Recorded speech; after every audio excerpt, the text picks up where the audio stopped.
तो आज हम पढ़ते हैं पैरेलल कॉम्बिनेशन ऑफ रेजिस्टेंसेस। ये R1, R2 और R3 तीन रेजिस्टेंसेस हैं जिन्हें मैंने पैरेलल में जोड़ना है।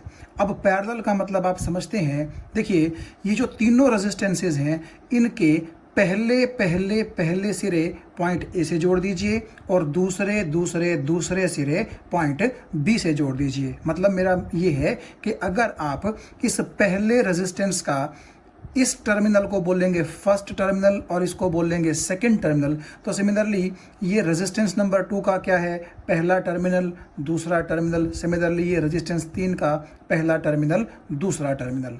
तो जब हम तीनों पहले पहले टर्मिनल्स को ए के साथ जोड़ दें कुछ इस तरीके से, वायर को आप आगे बढ़ाइए इस तरह से और पॉइंट ए पर तीनों को आप जोड़ दीजिए। सिमिलरली ये जो टर्मिनल नंबर 2 है इनको पॉइंट बी पर जोड़ दीजिए कुछ इस तरीके से वायर निकाल करके। तो ये जो कॉम्बिनेशन है रेजिस्टेंसेस का, इसको बोलते हैं पैरेलल कॉम्बिनेशन ऑफ रेजिस्टेंसेस। अब हमने क्या किया, आप ये देखिए, तीनों रेजिस्टेंसेस को पहला पहला टर्मिनल ए से जोड़ दिया और दूसरा दूसरा टर्मिनल बी से जोड़ दिया। अब ये जो दो पॉइंट्स हैं ए और बी, मैं क्या करता हूं, मेरे पास एक V वोल्टेज की बैटरी है, इसका पॉजिटिव टर्मिनल जोड़ देता हूं मैं पॉइंट ए से और इसका नेगेटिव टर्मिनल मैं जोड़ देता हूं पॉइंट बी से।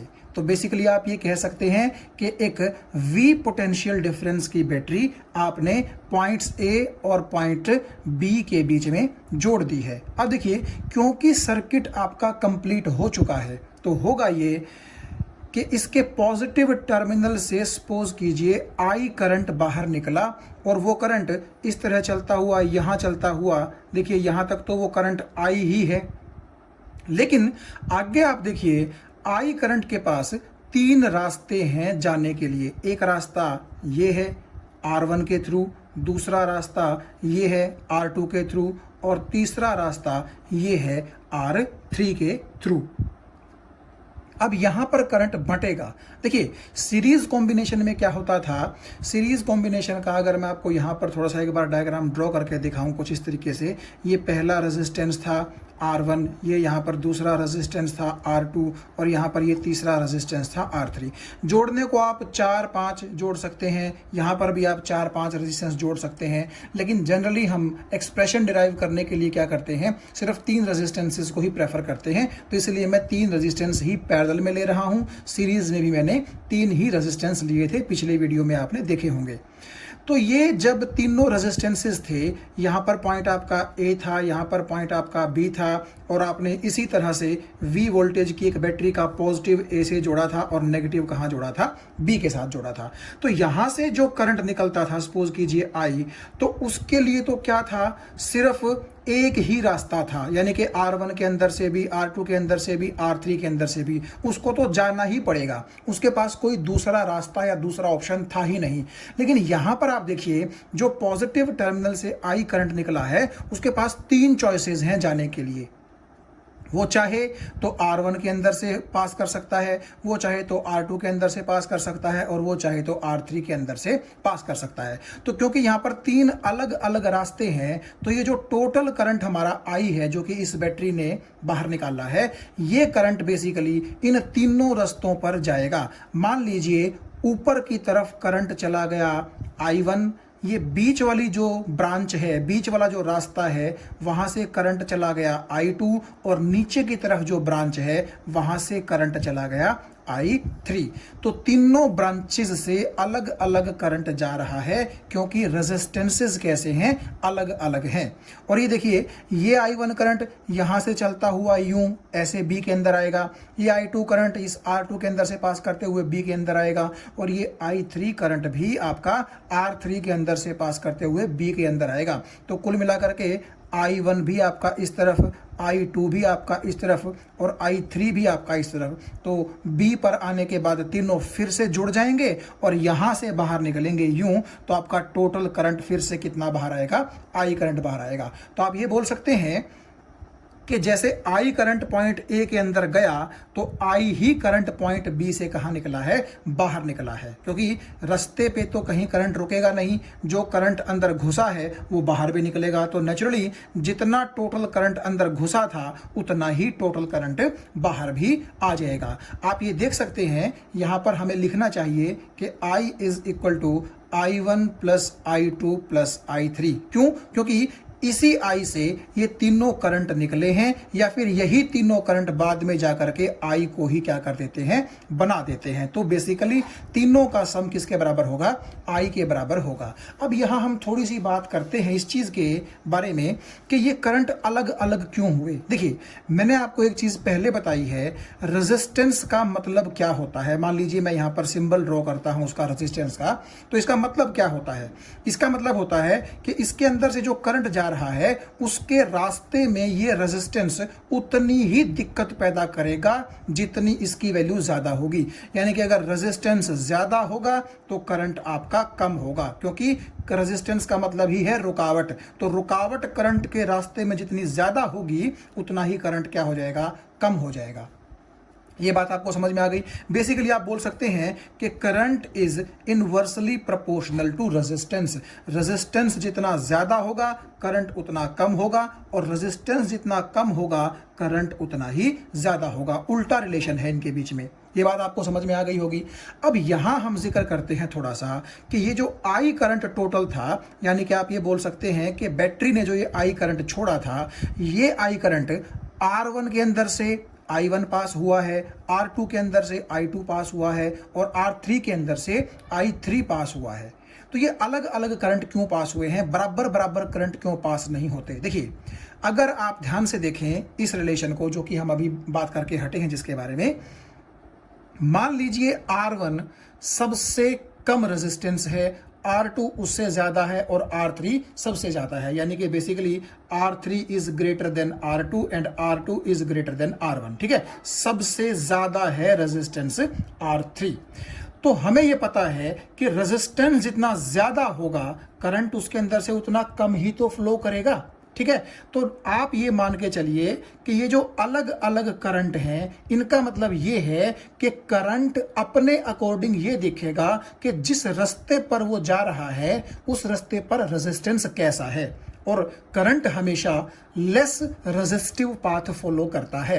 यानी कि जिस रास्ते का रेजिस्टेंस कम होगा करंट ज्यादातर वहां से फ्लो करेगा, उस जगह से कम करंट फ्लो करेगा जहां का रेजिस्टेंस क्या होगा, ज्यादा होगा। अगर ये चीज आपको समझ में नहीं आ रही है तो हम इसको थोड़ा सा एक एग्जांपल की हेल्प से समझते हैं। वो एग्जांपल मैं यहां आपको देता हूं। देखिए, मान लीजिए ये एक सड़क है, ठीक है, यहां पर व्हीकल्स जो हैं वो इस तरफ चल रहे हैं, और ये है आपका पॉइंट ए, और जो व्हीकल पॉइंट ए के अंदर आ रहे हैं, मान लीजिए सबको यहां पॉइंट बी तक पहुंचना है।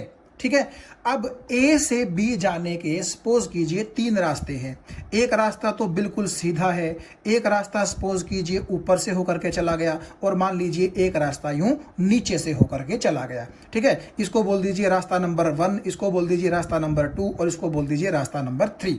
ठीक है, तो बेसिकली आप देखिएगा कि जो व्हीकल ए पर आया है पहुंचना उसको बी पर ही है, लेकिन रास्ते हमने क्या बना दिए, अलग अलग बना दिए। अब आप एक चीज को ध्यान से देखिएगा, मान लीजिए रास्ता नंबर 3 जो है वो बहुत टूटा फूटा है, वहां पर स्पीड ब्रेकर भी बड़े ज्यादा हैं, सड़क भी कोई अच्छी नहीं है।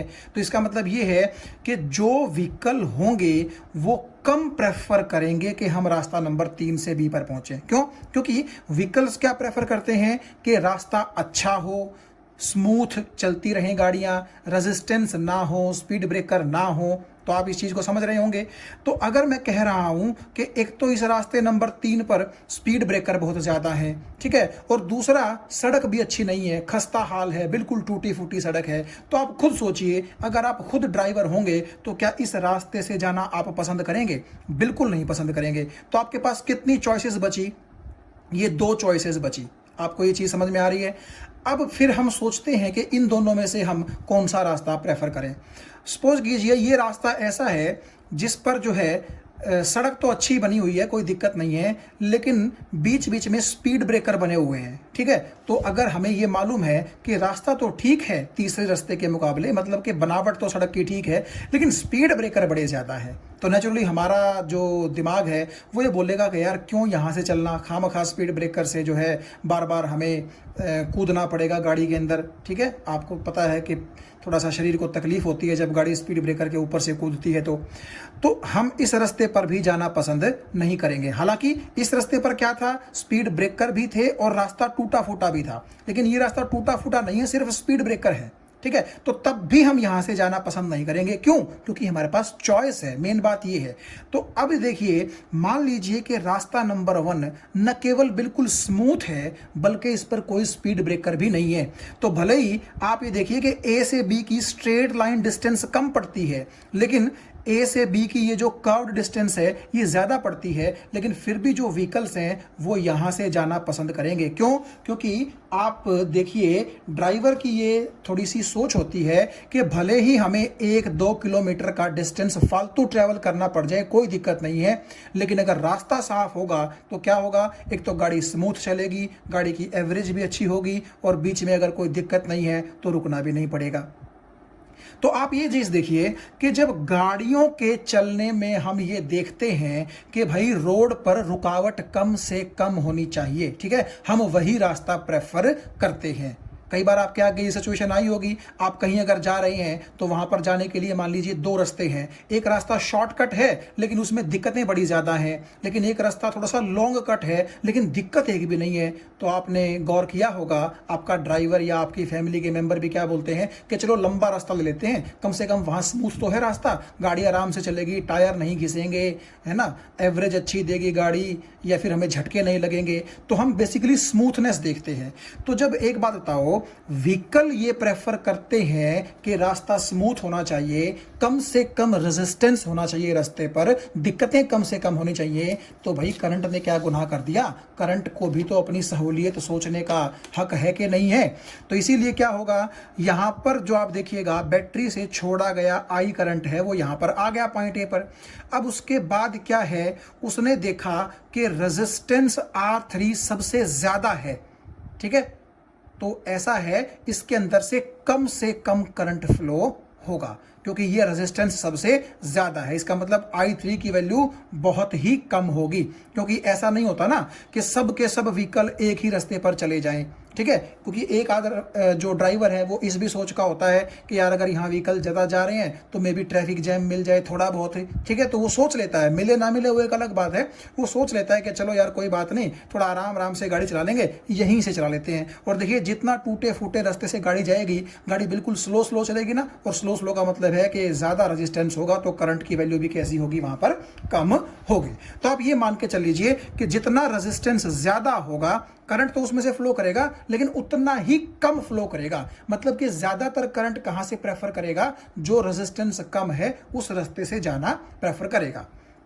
तो देखिए, इस आई में से थोड़ा सा करंट R3 के अंदर से चला गया, फिर क्योंकि R2 थोड़ा सा R3 से कम है वैल्यू में, इसीलिए थोड़ा बहुत करंट यहां से भी जाएगा, यानी कि I2 की वैल्यू I3 से क्या होगी? ज्यादा होगी। और क्योंकि मैंने मान रखा है कि R1 सबसे कम रेजिस्टेंस है, तो नेचुरली ज्यादातर करंट यहां से जाएगा। अगर मैं एक वैसे भी आपको एग्जांपल की हेल्प से समझाऊं, मान लीजिए बैटरी ने 10 एम्पियर करंट जो है वो छोड़ा है सर्किट में, तो सपोज कीजिए यहां से 1 एम्पियर चला गया, ठीक है, यहां से आप सपोज कीजिए 3 एम्पियर चला गया, तो 3 और 1 कितना होता है? 4, तो बचा कितना? 10 में से 6, तो 6 एम्पियर आपका यहां से प्रेफर करेगा, ठीक है। तो ऐसा नहीं है करंट के केस में कि वो ज्यादा रेजिस्टेंस से फ्लो नहीं करेगा, लेकिन बहुत ही कम वैल्यू करंट की फ्लो करेगी। तो मुझे उम्मीद है ये चीज आपको समझ में आ गई होगी कि टोटल करंट जो आई था उसके 3 रास्ते क्यों हुए। अगर आप 4 रेजिस्टेंस जोड़ेंगे तो 4 रास्ते हो जाएंगे, 5 जोड़ेंगे तो 5 रास्ते हो जाएंगे। तो आप पर डिपेंड करता है कि आप कितने रास्ते करंट को प्रोवाइड करवाते हैं, कितने ऑप्शन आप करंट को प्रोवाइड करवाते हैं। तो एक बार फिर से मैं लास्ट में कंक्लूड कर दूं, टोटल करंट बैटरी से आई निकला, और उस आई करंट ने सबसे ज्यादा कहां फ्लो करना पसंद किया? कम रेजिस्टेंस में से। और सबसे कम कहां फ्लो करना पसंद किया? आपके उस रेजिस्टेंस से जिसकी वैल्यू बहुत ज़्यादा है। और जो रेजिस्टेंस मॉडरेट है यानी कि बीच जैसा है, ना ज़्यादा है ना कम है, तो वहाँ से भी करंट मॉडरेट ही पास कर गया। आप इसको ऐसा भी समझ सकते हैं कि मान लीजिए करंट का मतलब है पानी, और पानी के रास्ते में आपने क्या किया, ये 3 नालियां बनवा दी। ये वाली नाली बहुत चौड़ी है, ये वाली नाली थोड़ी सी नैरो है, और ये वाली जो नाली है ये बिल्कुल ही नैरो है। तो नेचुरली जो पानी आपका यहां से जा रहा है, अब आगे उसको आपने 3 रास्ते दिए हैं, तो तीनों रास्तों पर पानी तो फ्लो करेगा ना। लेकिन आप एक चीज सोचिए, जो नाली बहुत चौड़ी होगी, ठीक है, काफी ब्रॉड होगी, उसमें से ज्यादातर पानी जाना पसंद करेगा। क्यों? क्योंकि उसको क्रॉस सेक्शन काफी ज्यादा मिल गया, आराम से वो पास कर जाएगा। और ज्यादा रेजिस्टेंस का मतलब आप ये सोचिए कि नाली बिल्कुल ही पतली है।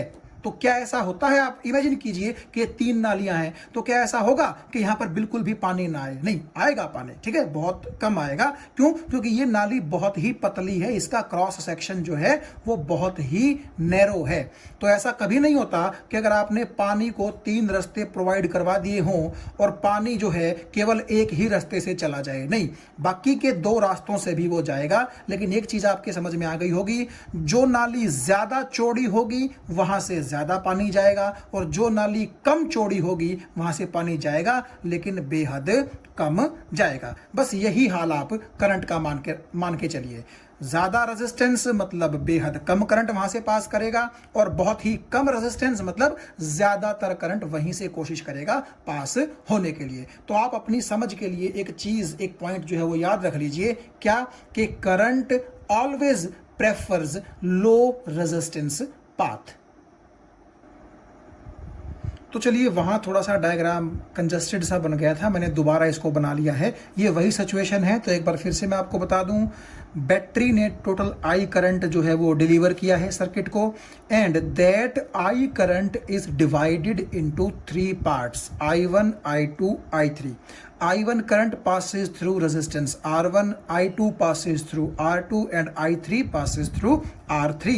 एंड आप ये देख सकते हैं कि तीनों करंट यहां पर B पर मिल जाते हैं, और फिर से बाहर कितना करंट आता है, I। तो यही करंट इस तरह से चक्कर सर्किट में लगाता रहता है।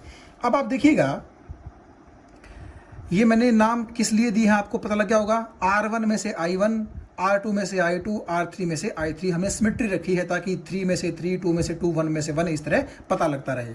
तो अब एक चीज पे आप गौर कीजिए, मैंने आपसे कहा कि बैटरी की जो वोल्टेज है वो V है। इसका मतलब है अगर नेगेटिव टर्मिनल को मैं 0 वोल्ट पर मानूं तो पॉजिटिव टर्मिनल V वोल्ट पर हो जाएगा। ये चीज आप जानते हैं। अब देखिए, अगर यहां का पोटेंशियल V है तो यहां का भी पोटेंशियल कितना होगा, V, और यहां का भी पोटेंशियल कितना होगा, V होगा। क्यों? क्योंकि ये जो आप देख सकते हैं, यानी कि अगर यहां का पोटेंशियल V है तो ये सभी पॉइंट्स आपस में एक सिंपल वायर से जुड़े हैं जिसका रेजिस्टेंस हम ऑलमोस्ट 0 मान करके चलते हैं। तो क्योंकि जब रेजिस्टेंस है ही नहीं तो आप ये समझ चुके हैं कि कोई एनर्जी खर्च नहीं करनी पड़ेगी। इसीलिए अगर ये पॉइंट V पोटेंशियल पर है तो ये भी और ये पॉइंट भी कहां पर होगा, V पोटेंशियल पर। अब देखिए, इसी पॉइंट के साथ ये वाला पॉइंट, फिर ये वाला पॉइंट और ये वाला पॉइंट जुड़े हैं डायरेक्ट। ना यहां पर कोई रेजिस्टेंस है, ना यहां पर, ना यहां पर। तो इसका मतलब क्या हुआ कि आप ऐसा बोल सकते हैं कि इस पॉइंट का पोटेंशियल भी V होगा, इस पॉइंट का पोटेंशियल भी V होगा, और इस पॉइंट का पोटेंशियल भी क्या होगा, V होगा। ये चीज मैं आपको पहले बता चुका हूं कि अगर आपके 2 पॉइंट्स के बीच में सिंपल एक वायर जुड़ी हुई है,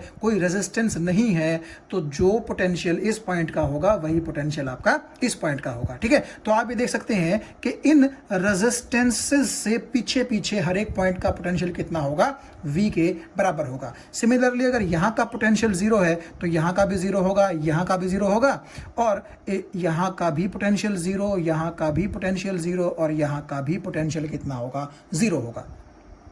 अब एक बड़ी इंपॉर्टेंट चीज जो है वो हम पढ़ने जा रहे हैं। देखिए, अगर मैं आपसे पूछूं कि पहला जो ये रेजिस्टेंस है R1, इसके जो 2 टर्मिनल्स हैं इनके बीच में बताइए पोटेंशियल डिफरेंस कितना है। तो नेचुरली R1 का पहला टर्मिनल V वोल्ट पर है और दूसरा टर्मिनल 0 वोल्ट पर है, तो V - 0, तो V पोटेंशियल डिफरेंस हुआ कि ना हुआ। सिमिलरली R2 के जो दो टर्मिनल्स हैं, ये टर्मिनल और ये टर्मिनल, आप बोलने को पॉइंट B और पॉइंट A भी R2 का टर्मिनल बोल सकते हो। इवन A और B को आप R1 का, R3 का भी क्या बोल सकते हैं, टर्मिनल बोल सकते हैं। लेकिन मैंने जस्ट आपकी समझ के लिए इनसे थोड़ा सा आगे 3 पॉइंट्स ले लिए हैं और यहाँ पर भी 3 पॉइंट्स ले लिए हैं, ताकि आपको अलग अलग पॉइंट अलग अलग रेजिस्टेंस के लिए नजर आ जाए। तो आप देख सकते हैं R2 जो रेजिस्टेंस है उसका एक टर्मिनल V वोल्ट पर और दूसरा टर्मिनल 0 वोल्ट पर, तो वहां भी पोटेंशियल डिफरेंस कितना है, V ही है। और तीसरे केस में भी यही हाल है, V 0, तो R3 रेजिस्टेंस के जो दो टर्मिनल हैं उन पर भी पोटेंशियल डिफरेंस कितना है, V। तो क्या मैं ऐसा बोल सकता हूं, ध्यान से सुनिएगा बात को, कि अगर हम रेजिस्टेंसेस को पैरेलल में जोड़ते हैं तो कितने भी रेजिस्टेंस पैरेलल में आप जोड़िए, हर एक रेजिस्टेंस के दोनों टर्मिनल्स के बीच में न केवल पोटेंशियल डिफरेंस सेम रहेगा बल्कि उतना ही रहेगा जितने वोल्टेज की बैटरी आपने अप्लाई की है। मुझे उम्मीद है ये पॉइंट आपको समझ में आ गया होगा। ठीक है, बैटरी के जो दो पॉइंट्स हैं, एक पॉइंट को मैंने मान लिया 0 वोल्ट पर, तो नेचुरली क्योंकि बैटरी V वोल्ट की है तो दूसरा पॉइंट तो V वोल्ट पर ही होगा। तो V जहां जहां जुड़ा है वहां वहां का पोटेंशियल V होगा, और 0 जहां जहां जुड़ा है वहां वहां का पोटेंशियल क्या होगा, 0 होगा। ये वही बात है कि अगर ये गर्म है तो जो चीज इसके संपर्क में आएगी सब गर्म हो जाएगी, और अगर ये ठंडा है तो जो चीज इसके संपर्क में आएगी वो ठंडी हो जाएगी। ठीक है, बेसिकली कॉन्टैक्ट वाली जो थ्योरी में पिछले लेक्चर्स में आपको दे रहा था, उस तरह आप इसको समझ सकते हैं। तो एक बार फिर से देखिएगा, पहला रेजिस्टेंस, दूसरा रेजिस्टेंस, तीसरा रेजिस्टेंस, हमने 3 ही रेजिस्टेंस जोड़ रखे हैं ना यहाँ पर। तो ठीक है, तो तीनों रेजिस्टेंस के जो दो टर्मिनल्स हैं उनके बीच में पोटेंशियल डिफरेंस या फिर वोल्टेज सेम है, और वो उतनी ही है जितने वोल्टेज की या जितने पोटेंशियल डिफरेंस की बैटरी आपने अप्लाई की है। ये बात आपको समझ में आ गई। तो आगे से ध्यान रखिएगा कि जिस तरह सीरीज में करंट सेम रहता था, पैरेलल में क्या होता है, कितने भी रेजिस्टेंस आप जोड़ लें उनके अक्रॉस का मतलब है दो टर्मिनल्स के बीच में पोटेंशियल डिफरेंस क्या रहता है, सेम रहता है। ये बड़ी इंपॉर्टेंट कैरेक्टरिस्टिक्स है पैरेलल कॉम्बिनेशन की। क्या, जैसे सीरीज में करंट सेम रहता था, पैरेलल में रेजिस्टेंसेस जितने भी आप जोड़ते हैं उनके जो दो टर्मिनल्स होते हैं उनके बीच में पोटेंशियल डिफरेंस सेम रहेगा। यानी कि वही R1 के लिए, वही R2 के लिए, वही R3 के लिए, और अगर आपने और भी जोड़ रखे होते तो उनके लिए भी यही कहानी होती। और वो पोटेंशियल डिफरेंस किसके बराबर होता है, अप्लाइड जो आपकी बैटरी है उसके पोटेंशियल डिफरेंस के बराबर, उसकी वोल्टेज के बराबर होता है। तो मुझे उम्मीद है ये चीज आपको समझ में आ गई होगी। ये बड़ी इंपॉर्टेंट प्रॉपर्टी है पैरेलल कॉम्बिनेशन की। तो अब एक चीज आप देखिएगा, अगर मैं आपसे पूछूं कि ये जो रेजिस्टेंस R1 है, ठीक है, इसमें से I1 करंट पास हो रहा है, आप देख सकते हैं। तो इसके जो ये दो टर्मिनल्स हैं इनके बीच का जो पोटेंशियल डिफरेंस है, जो कि बेसिकली V-0 है, क्या हम उसको करंट और रेजिस्टेंस से रिलेट कर सकते हैं? देखिए, मेरा मतलब कहने का ये है कि ओहम्स लॉ बोलता है V = IR, और मैंने आपसे कहा था जिन दो टर्मिनल्स के बीच का V होगा उन्हीं दो टर्मिनल्स के बीच का I होगा, और उन्हीं दो टर्मिनल्स के बीच का कौन होगा, रेजिस्टेंस। तो बेसिकली अगर मैं आपसे कहूं कि R1 रेजिस्टेंस के लिए ओहम्स लॉ अप्लाई करो, तो आप एक चीज देखिएगा, इस पॉइंट और इस पॉइंट, यही तो दो टर्मिनल्स हैं R1 रेजिस्टेंस के, इनके बीच में पोटेंशियल डिफरेंस कितना है, V-0, तो V की जगह तो V ही आ जाएगा। I का क्या मतलब है, इन्हीं के बीच फ्लो होने वाला करंट। तो नेचुरली अगर ऊपर वाली ब्रांच में से I1 करंट फ्लो हो रहा है तो इस पॉइंट से इस पॉइंट के बीच में I1 करंट ही तो फ्लो होगा, तो I की जगह क्या आ जाएगा, I1। और इन दोनों पॉइंट्स के बीच में आप देखिए रेजिस्टेंस कितना है, R1, तो यहां पर आ जाएगा R1। तो बेसिकली ये इक्वेशन मैंने कैसे लिखी, ये मैंने इक्वेशन लिखी है by applying Ohm's law on resistance R1। क्या आप यही काम R2 और R3 के लिए कर सकते हैं? बिल्कुल। आप देखिएगा, यहां पर V, यहां पर 0, तो V = I2R2। और इसी तरह रेजिस्टेंस R3 के लिए मैं लिखूंगा V = I3 × R3। ठीक है, क्योंकि यहां पर I3 करंट है, R3 रेजिस्टेंस है, यहां पर I2 करंट था इन दोनों पॉइंट्स के बीच में, और रेजिस्टेंस कितना था, R2। तो आपने ये देखा कि V इसके बराबर है, V इसके बराबर है, और V इसके बराबर है। अब आप एक काम यहां से कर लीजिए, यहां से I1 की वैल्यू निकाल लीजिए, यहां से I2 की वैल्यू निकाल लीजिए, और यहां से I3 की वैल्यू निकाल लीजिए। तो I1 की वैल्यू क्या हो जाएगी, I1 की वैल्यू हो जाएगी सॉरी ये ना I1, तो I1 की वैल्यू क्या हो जाएगी V/R1। सिमिलरली आप जानते हैं I2 की वैल्यू क्या हो जाएगी यहाँ से आपकी V/R2, और I3 की वैल्यू जो हो जाएगी वो हो जाएगी V/R3। ये हमने I1, I2, I3 जो कि आपके इस सर्किट के अंदर अलग अलग 3 ब्रांचेस से फ्लो होने वाले करंट हैं, उनकी वैल्यू हमने निकाल ली। और यहाँ आप देखिए I is equal to I1 plus I2 plus I3, ये चीज़ आपको समझ में आ गई होगी कि जो टोटल करंट सर्किट में फ्लो कर रहा है वो इन 3 करंट्स के सम के बराबर ही तो है। ठीक है, तो आप ऐसा कीजिए, अब इन I1, I2, I3 की वैल्यू यहाँ पर पुट कर दीजिए, तो हमें क्या मिला, I is equal to I1 की वैल्यू क्या है V/R1, फिर आपका V/R2, और ये आपका आ जाएगा V/R3। और यहाँ से आप एक काम कीजिए, अगर V ऊपर से कॉमन लेंगे तो यहाँ आ जाएगा 1/R1 plus 1/R2 plus 1/R3, और ये चीज़ आपकी हो जाएगी I के बराबर। ये चीज़ आपको समझ में आ गई। इस V को I के नीचे ले आइए, तो I divide by V is equal to 1/R1 plus 1/R2 plus 1/R3। यहाँ तक आपको बात समझ में आ गई होगी। अब देखिएगा, इस I/V के साथ हम क्या करते हैं, इसके लिए हम यूज करेंगे इक्विवेलेंट रेजिस्टेंस का कॉन्सेप्ट। तो यहां आप अगर गौर करें, ये वही V वोल्ट की बैटरी है जो मैंने पहले यूज की थी, लेकिन पहले क्या था, पॉइंट A और पॉइंट B के बीच में R1, R2, R3 3 resistances parallel में लगे थे। अब की बार मैं क्या करता हूं, A और B के बीच में उन तीनों को हटा करके एक सिंगल रेजिस्टेंस लगा देता हूं, और इसको मैं बोल देता हूं RP।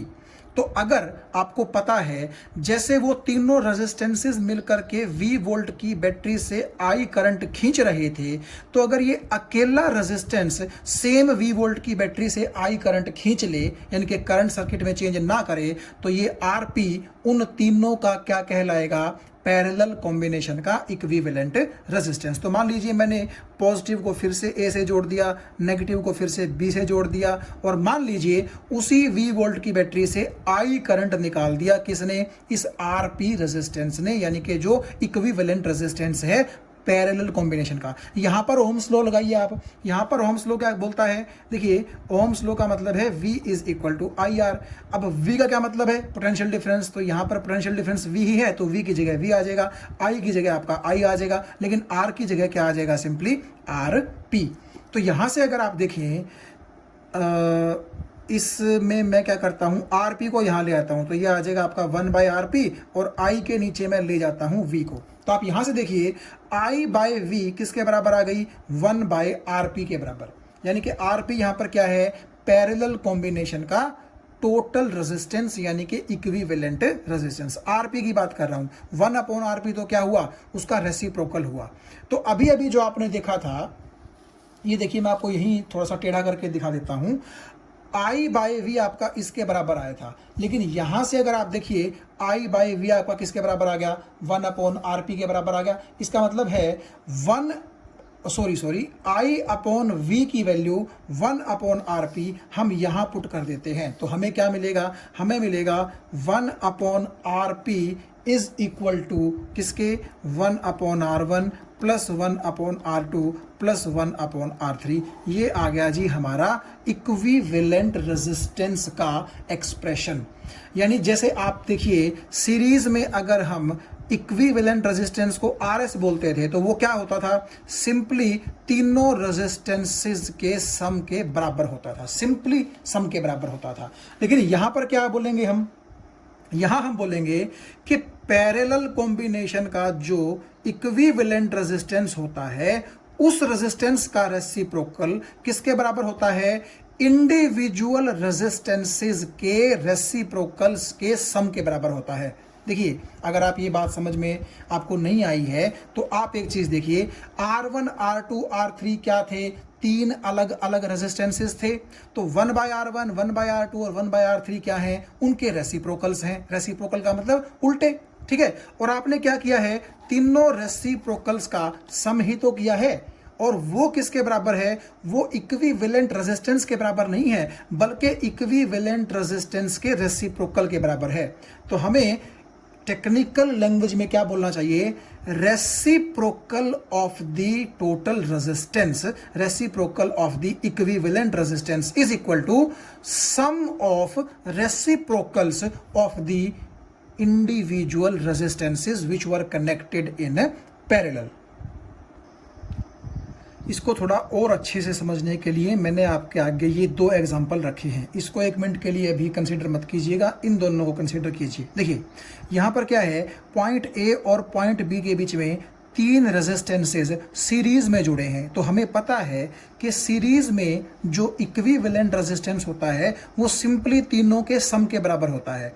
तो 1 + 5 6 एंड 6 + 9 15। तो यहाँ पर आपका जो ए और बी के बीच में सीरीज कॉम्बिनेशन का जो इक्विवेलेंट आ जाएगा, आप उसको आर ए बी बोल दीजिए, resistance between A and B, या आर एस बोल दीजिए। वो कितना आ जाएगा, 15 ओम आ जाएगा, 15 ओम। तो यहाँ पर ज़्यादा कुछ करने की ज़रूरत नहीं है, सीरीज में हमें सिंपली जोड़ना होता है, ठीक।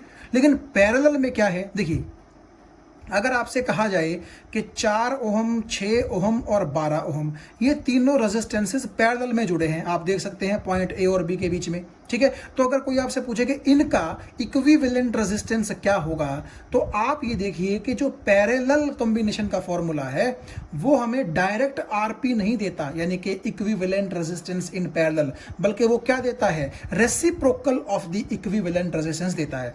तो आप ऐसा मान के चलिए कि पॉइंट ए और बी के बीच में जो टोटल रेजिस्टेंस बनेगा पैरेलल का, मैं उसको यहां पर आर पी न बोल करके आर ए बी बोल रहा हूं, क्योंकि आर पी का क्या मतलब था, पैरेलल कॉम्बिनेशन का इक्विवेलेंट, और आर ए बी का भी तो मतलब वही है, ठीक है। तो आप एक तरह से यहां पर देखिएगा, सो 1/RAB किसके बराबर होगा, summation of the reciprocals of the individual resistances, यानी कि 4 ओम का रेसिप्रोकल 1/4, 6 ओम का 1/6 और 12 ओम का 1/12। तो 1/RAB 1/4 + 1/6 + 1/12 के बराबर हो गया। तो यहाँ आप देखिएगा इनका एलसीएम अगर आप लेंगे तो 12 आ जाएगा, और ये आप मैथ सब जानते हैं, तो 6/12 आ जाएगा। तो आप यहाँ से अगर देखेंगे 6 से 12 कट जाएगा, ऊपर आ जाएगा 1, नीचे आ जाएगा 2, तो 1/2 आ गया।